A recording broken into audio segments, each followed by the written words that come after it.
इस पर अभी नून लीग तजब्जुब का शिकार है। अब उनको समझ नहीं आ रही कि हो क्या रहा है। कहानी का रुख बड़ा मजेदार इस वक्त हो चला है कि इमरान खान इस वक्त स्ट्रेटेजी ये बना रहे हैं कि कुछ ऐसी गड़बड़ हो जाए कि आर्मी चीफ रह जाए और कुछ अरसे तक रह जाए और उसके बाद ये मामला हो जाए।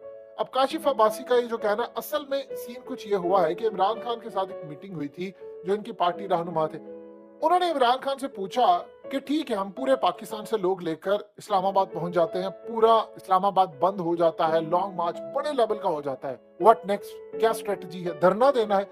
धरना तो बंद गली को कहते हैं, उसमें आप चले जाते हैं, आप बैठे रहते हैं, फिर पिटीशन दायर हो जाती है, आपको डी चौक दे दिया जाता है, फलाना दे दिया जाता है, इसे तो मसला नहीं हल होने वाला, ये तो हम लटके रहेंगे। इमरान खान ने आगे से कहा है मैं सरप्राइज दूंगा। अब ये जो असल में उनको समझ नहीं आ रही कि ये सरप्राइज क्या है।